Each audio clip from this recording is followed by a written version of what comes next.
Have you tried meditating and it just doesn't seem to work for you? Yet you've heard it can help you fall asleep, it can help you stay calmer, not yell as much, but it just doesn't seem to work for you?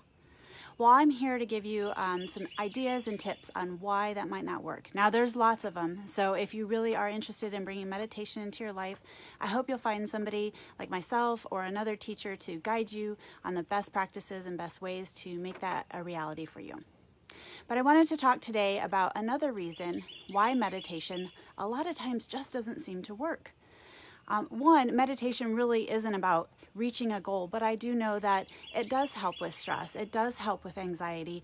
And it can be very frustrating if you've heard that again and again, but it's not working for you. So here's one reason why. So our body tends to live in fight or flight a lot of the time. It lives there because we've got kids asking us a million things. It lives there because we're stressed at our job. We're worried about deadlines, worried about family members, worried about the state of the world. We're watching news and social media, and we're getting bombarded with messages of fear and stuff that just is really anxiety producing. So what happens because of that, our body is in this heightened state of fight or flight the majority of the day. Now, if you have kids, and I'll circle back to how we work with that fight or flight, but if you have kids, you know, or you probably know, that if you give them a bunch of sugar and they are around a bunch of friends, and then maybe they're playing video games and they're just getting stimulation after stimulation, and you say, okay, it's time for bed, that's not going to work very well. They're not going to be able to go to bed. Or you say, okay, now you need to sit down and do your homework. They need something to transition, or they need time in their day where they have some downtime, they have some calm time. Well, as adults, we're no different. We need those little touch points where we're jumping out of or stepping out of our fight or flight stress response. Because if we are stressed the majority of our day, whether that stress is really happening or we just perceive it happening, meaning we're thinking about things, we're worrying about things, we have things that didn't go so well maybe that we're stressed out about, and the list goes on and on. Our body is still registering that as something that it needs to be in that heightened state, that fight or flight for. So this is why mindfulness practices are so key. They can help you dip out of that fight or flight throughout the day so that when you go to sleep and you say, okay, I'm going to give meditation a try. I'm going to try to do that body scan. I'm going to try to listen to, on Insight Timer, that's one of my favorite ones, Insight Timer. I'm going to try to listen to that guided meditation to help me lull to sleep. You're going to have better results and a better chance at actually relaxing if you've stepped out of fight or flight throughout the day. So for today, I want to give you, there's thousands, by the way, of different ways to do this, but I'm going to give you 3 different ways to bring this into your life that are fairly easy. Now, the first one, you've probably heard before, taking those deep breaths, but it is so important. It does tell our nervous system to slow down, and it's just such a great tool. So if you've given it a try and it hasn't worked in the past, I really encourage you to keep trying. I'm going to show you one today. I encourage you to try others if this one doesn't work.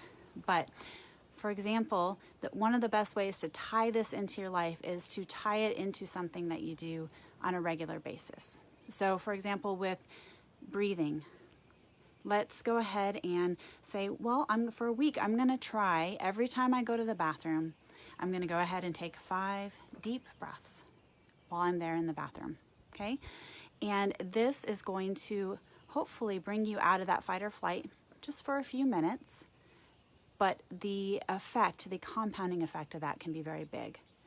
Now, one way, if you have a hard time just sitting there and taking deep breaths, is to connect connect to body. So taking hand to your belly can help, so you can feel the inhales rising and falling.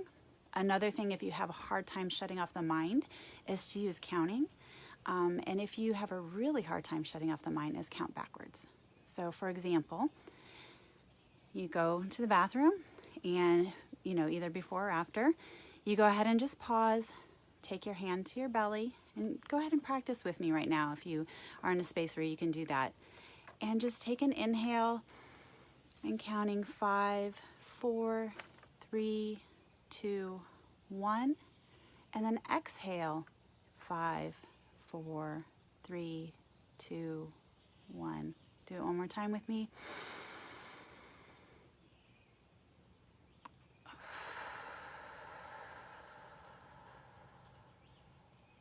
And you would just continue that a few times. I recommend, at least 3 to 5 times if you can.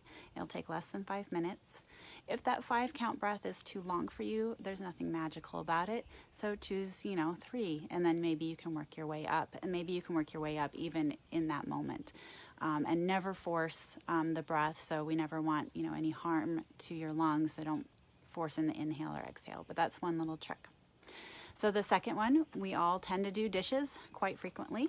So use that as a time to step out of that fight or flight.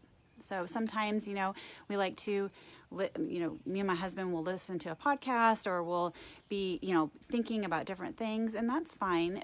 But take this opportunity while you're doing the dishes to have a moment of being present. And what do I mean by that? So when you're doing the dishes, you're usually standing. So you can take a moment while you're doing the dishes.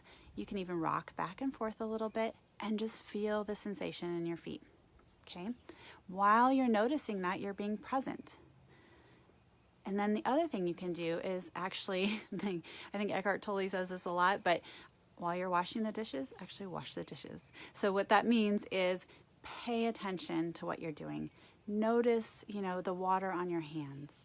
Notice the temperature. Look at the dishes you're cleaning off.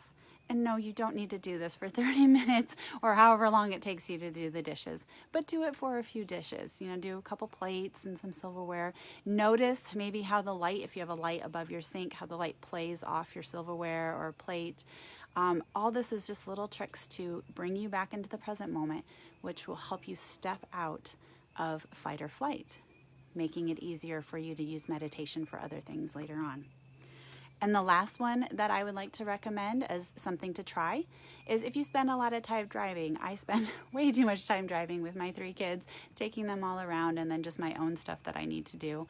But when you're driving, every time you get to a stop sign, or probably more likely a stoplight, because stop signs you don't stop as long, but when you're at a stoplight, make it a habit to just notice where your body is connecting with your vehicle. So where are you sitting? What parts of your body are sitting on your seat? Are your hands on your steering wheel? What's the texture of your steering wheel? What temperature is it? Noticing where your feet are, maybe even moving them around a little bit, shifting in your seat. Or if you have seat warmers, sometimes it can be good, especially, in the wintertime. Turn those on, feel the sensation of the heat. In the summertime, when you have shorts, see if you can notice the difference between where you have clothes sitting on the seat and where your skin may be touching the seat. So those are all just little tricks. Helps you step out of that fight or flight just for a few moments, because when we can get our body present, when we can get our mind present, our body and our nervous system doesn't think it needs to be fleeing from something, and it doesn't think it needs to get ready to fight. So that'll help you step out of that. So that's just 3 ways. So breathing every time you go to the bathroom, taking a few breaths. You can count backwards. That's one trick. Really being present when you do the dishes. Check in with the feet. Check in with the sensations of the water. Check in with, looking at your plates for a little while. As silly as it feels, it's something you can do easily and integrate into your day easily, and will make a big difference. And the last one, when you're driving at every stoplight, going ahead and taking the moment and just noticing where your body is making contact with your car. Okay. I hope you find that helpful.